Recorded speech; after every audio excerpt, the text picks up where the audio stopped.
Late one stormy night, when the heavens seemed to weep with relentless fury, I found myself on a desolate road in the heart of nowhere.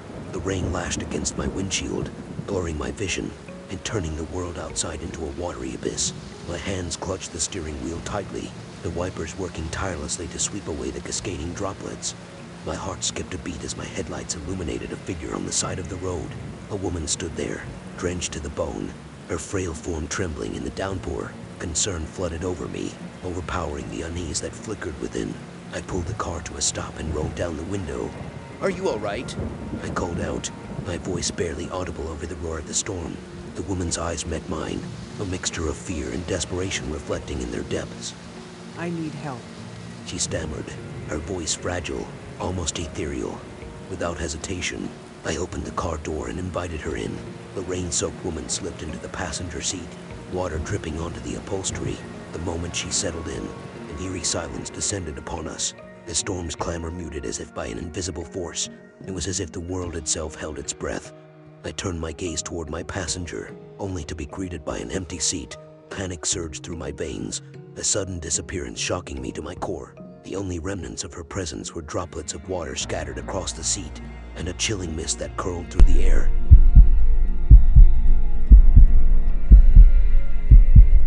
My name is Ethan Reynolds, and this is the story of how my family's dream turned into a living nightmare. It all began when we moved into our new home on Elm Street, a picturesque suburban neighborhood. The house was everything we had ever wanted, a charming two-story abode with a white picket fence and a well-manicured lawn. The first day in our new home was filled with excitement. As we unpacked, we noticed our neighbor, Mr. Sinclair, peering through his window. He seemed amiable enough, offering us a warm smile as he waved. Little did we know that beneath that friendly facade, Mr. Sinclair was a notorious devil lurking in the shadows. Strange things started happening soon after we settled in. Whispers echoed through the walls at night, chilling our spines. I brushed them off as mere tricks of my imagination, but my sister, Emily, seemed more affected. She claimed to have seen figures moving in the neighbor's house, their shapes distorted and eerie. One day, while playing in our backyard, I stumbled upon a hidden door in the fence that separated our property from Mr. Sinclair's. Curiosity overtook me, and I peered through the crack. When I saw send shivers down my spine, an array of sharp tools stained with blood hanging neatly on the wall of his shed. With mounting suspicions, my family began investigating further.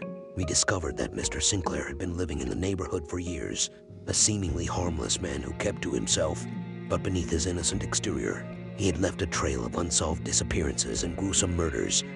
One evening, a blood-stained envelope appeared on our doorstep. Inside was an invitation to dinner from Mr. Sinclair, addressed to my parents. Fear gripped our hearts, but we knew that confronting him was our only chance to expose his true nature. Reluctantly, my parents accepted the invitation, unaware of the horrors that awaited them. As my parents sat across from Mr. Sinclair at the dinner table, I couldn't shake off the feeling that something was terribly wrong. The atmosphere grew heavy with tension, and it became clear that Mr. Sinclair knew we had been snooping around. The facade he had maintained for so long crumbled, revealing a sadistic smile. In a desperate attempt to protect my family, I mustered the courage to follow my instincts. Armed with the knowledge we had gathered, I sneaked into Mr. Sinclair's house, searching for evidence that could expose him. The deeper I ventured, the more horrifying the secrets became, unraveling a web of darkness that bound us all. As the night wore on, the tension escalated to a breaking point. My family and I found ourselves face to face with Mr. Sinclair in his hidden basement, a chamber of nightmares. We fought for our lives against a madman driven by his insatiable hunger for blood. It was a battle of wits, strength, and sheer survival. In the end, we emerged battered and broken, the ordeal forever etched in our minds. Mr. Sinclair's reign of terror came to an end, but the scars he left behind were immeasurable. Our dream home had turned into a house of horrors, forever haunting our memories. Darkness had tainted our lives, leaving us forever changed. Years have passed since that fateful encounter, though we moved away and tried to rebuild our lives. The shadows of Mr. Sinclair's deeds still cast their pall over our existence. The scars on our souls may never fully heal, but we hold on to the hope that one day, the nightmares will recede, and the light will prevail over the darkness that once consumed us.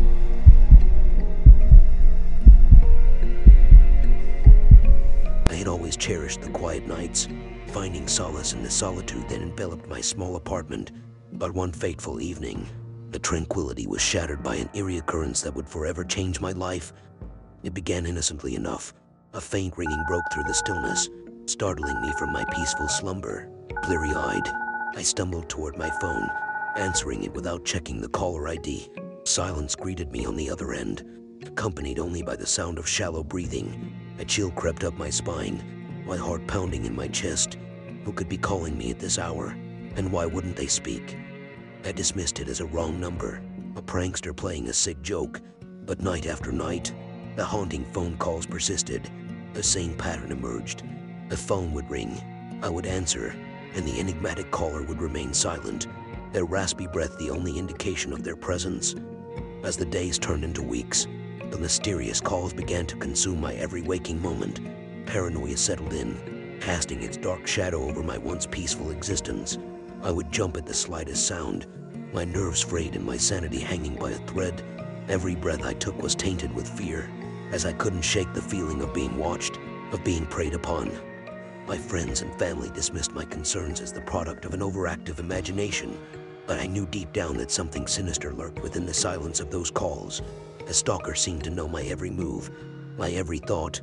Their intentions remained unknown, but their presence grew increasingly malevolent with each passing night. Sleep became a distant memory as the silent calls haunted my nights relentlessly.